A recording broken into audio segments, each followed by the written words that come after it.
Hello and welcome to another episode of the Cliff Notes podcast, where we ask a leader and find the way. This week I've been joined by Pete Hartland from Acorn Quality Services, and we're going to get into a bit of auditing and ISO standards. Welcome today, Pete. We started the business about 8 years ago, and I was actually made redundant from a company. Was unemployed for about 9 months. Then went on an internal auditors training course and worked for a company that we knew for about 6 months. And I worked for them for nothing, just to get some experience behind me. The experience was really good. And from that, I actually started building up other clients. And the business grew from there. And as I say, that's 8 years ago. We have about 20 clients now on the books that we visit regularly on a monthly basis and make sure that they are looked after and maintain the systems for them. In addition to that, in the business, by having new customers come in, we're implementing new systems for them. And that builds the business up that way. And then we obviously continue to maintain it for them. Mm-hmm. So you're working on sort of quality standards and procedures and practices. Is that sort of the main areas? Well, the standards, the national standards that we work to are quite prescriptive in certain areas of how they want a business. The standards are actually the perfect business model, and that's what they've been designed. So theoretically, if you run your business meeting all the criteria, you should be able to run a perfect business. As you know, not all businesses are running the same way. And sometimes the emphasis isn't always in the right places, so we do have difficulties.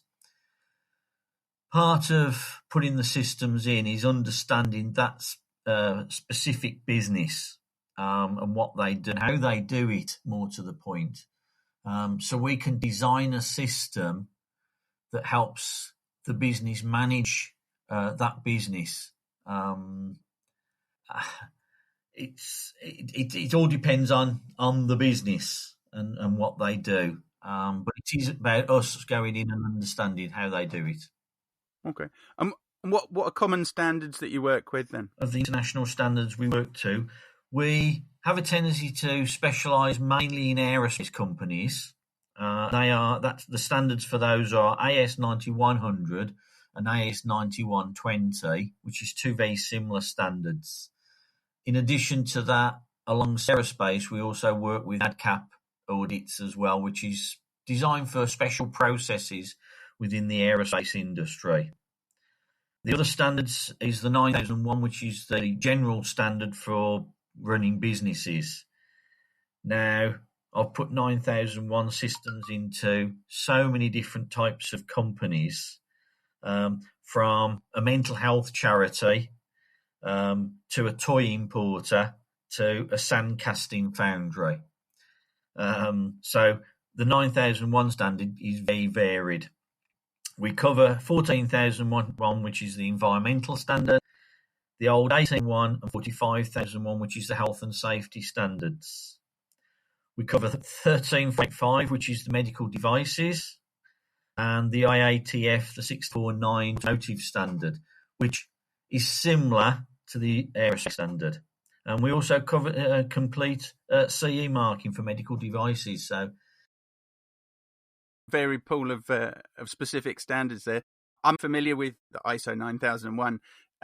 So just to give me a bit more familiarity, on the more specialist standards, are they still covering people and process, or the qualities and the output of the parts and things? All the standards cover the whole maintenance of a business. So it's from the concept all the way through to managing people and processes, and ensuring it's from customer satisfaction point of view, from the start of how a customer interacts with a business to a complete finish of how the customer is happy at the end with the product and service. and it's important that all the elements of the standard are adhered to. What's your take on implementing standards and auditing? Is it come round and strict pass and fails, or do you work with the companies a bit more than that? The idea is to go in, understand the business, and work with the business. Mostly businesses we work with are all set up and running. So it means the business is working. So they have processes in place. We need to go and understand them processes, sometimes changing them fractionally to meet the standard. Most companies are fairly successful, and they know what they're doing. We're not going in to tell them how to make their widgets in a different way, but it's how to manage the processes and help the businesses that way. Very important, that is. We go in and implement the systems, working with the staff, and then follow on with maintenance of that. So the auditing side of the business then follows on, and we make sure they can maintain the processes that they need to, and they adhere to the company procedures. Do you have some sort of advice as to ways of keeping up with the standards and adherence? Yeah, that's the internal audit process. We quite often, this is where we come into a business, because the audit process should be done independently of the process owners. And that's sometimes in a small business quite difficult to get that remoteness from the process. We come in with no preconceptions, no politics, and we look at the process fairly coldly, and it actually makes it a better audit findings, because we are looking purely at the process and not the people, because it's quite often the process which is incorrect rather than the people doing it wrong. Although that can happen as well if they're not following the process. Taking what they've documented as the process and following it through, and then reviewing, is it being followed? Where are you going right or wrong? Are there things that could be improved? Yeah, very much so. As I say, the processes have usually been already written. If they haven't been, that's part of our role as consultants. We write the processes based on their information. So they're the clever guys, really. Because they've got all the information already. It's hard sometimes to put down your own process onto paper, because you think, well, that happens and that happens and that happens, and some bits are easy, and then other bits you're like, well, I'm not really sure what happens first. It just works. Yeah, we hear that a lot, yes.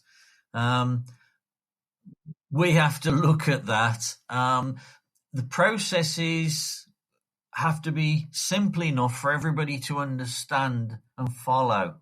If you overcomplicate anything, people will not follow it. One, because they perhaps don't want to, or they don't understand it and it requires a lot more training. As I say to all my companies, the guys on the shop floor are the clever ones, because they're the ones doing it day to day. All I'm doing is documenting it for them. They're hands on and they know the stuff. They're not looking at the paper every day. Yeah. Yeah. As I say, most companies they're already doing it. I don't get involved with any businesses where business has already started and they're trying to get a standard in. The standards usually are driven by customer requirements, funnily enough. In fact, in the mental health charity, the reason they went for the standard is because their bids and their quotes for funding was not being accepted because they didn't have a management system. And that's what was driving to get the standard in. So apart from being able to tick a box and making it onto preferred lists and pass procurement, are there other sort of positive ways that these can be looked at as improving the business? Yeah, because what we're all looking for is happy customers. Now, sometimes it's difficult to know whether our customers are always happy. People sometimes say to me, repeat business. That's always easy to judge whether you've got happy customers on, because I always refer to this. If I go out to a restaurant for a meal, I'm thinking, okay, I'll go back to that restaurant. That restaurant now, I'm perhaps an unhappy customer. Sometimes hard getting from people whether they've had a good experience or not. The status quo or the apathy is sometimes more common, and there isn't really a right or wrong then. I think in this country we're not perhaps good at expressing what we think about service, and that's then very hard to judge whether you're doing a good job. You think you may be doing a good job, but you can't always. So by having the management system in place, hopefully we should be able to understand whether we are supplying the right goods at the right time and the right quality. Do you then have an advocate or help look at maybe internal clients or internal customers as a way of, that's a sort of easier or more positive way of getting feedback for steps along the way? Internal clients is always a difficult, because that's where the politics within businesses come in. From our experience, the processes themselves work very well. More often than not, it's the interactions of those processes where we find the failures. So one department talks to another one, but doesn't always appreciate what the other person's trying to get out of the process or what information they need. So that's where we, quite often with non-conformities, when we do auditing, that's where we raise issues. So you definitely work across the company and not just with one department or one division at a time. No, the system is the whole business. So it's generally speaking, we'll go from a sales department through a purchasing department through their manufacturing or service provision to their dispatch of the product or service, right back to customer. I really enjoy it because it gives you the chance to sit down with managing directors and have a chat out the whole of the business. Sponsorship of this podcast has been brought to you by Holding Bay, the digital web agency. Holding Bay specialises in working with B2B companies like manufacturers to build better solutions and drive better sales funnels. So if you would like to build a web application or improve your branding and sales funnel, get in contact today. holdingbay.co.uk or call us on 01273 044 019.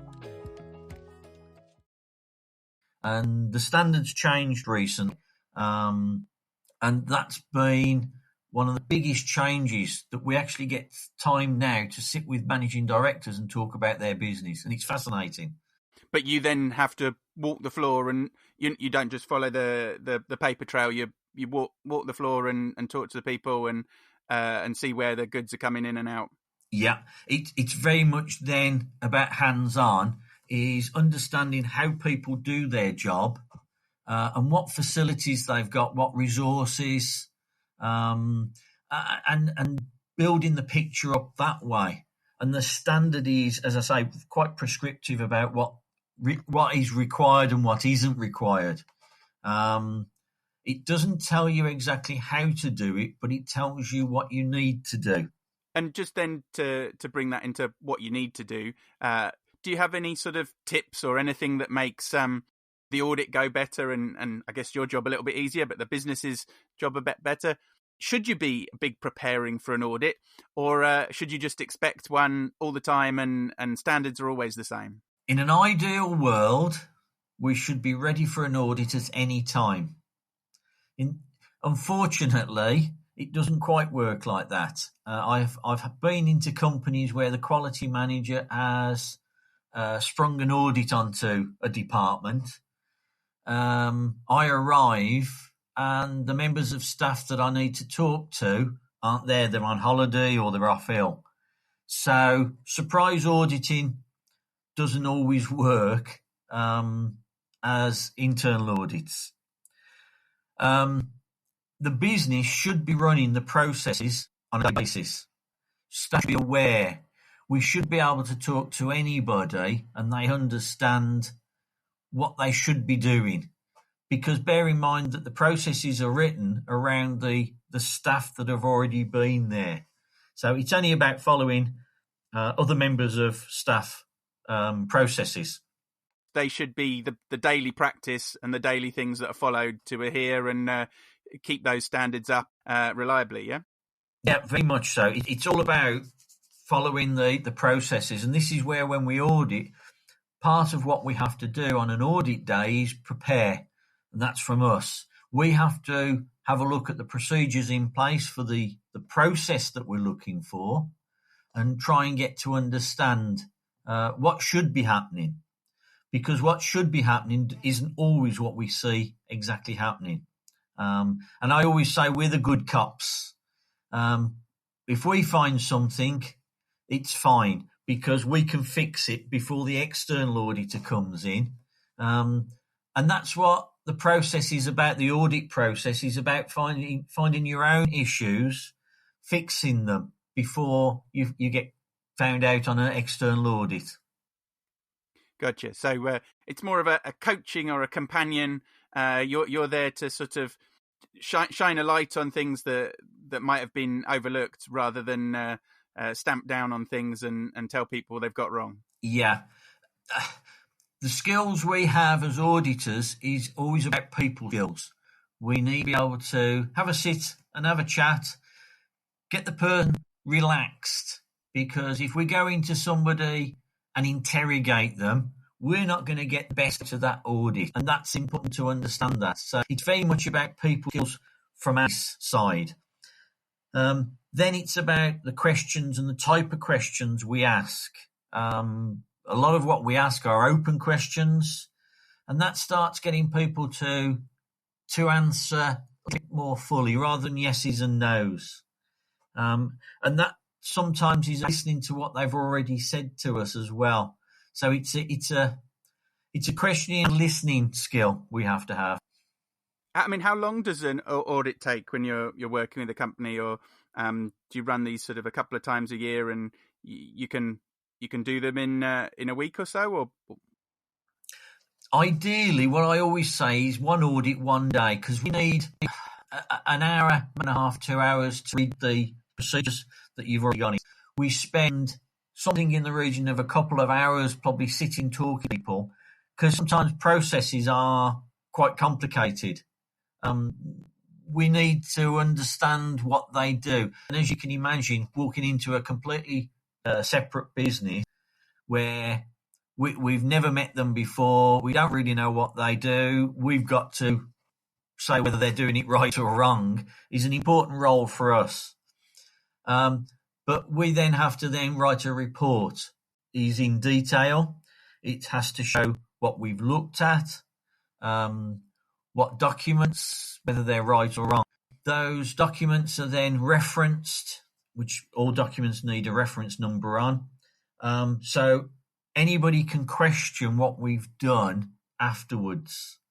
And if there is something that was wrong, we can then go back and identify that specific piece of paper that we saw, which was incorrect to the standard or to the business practice.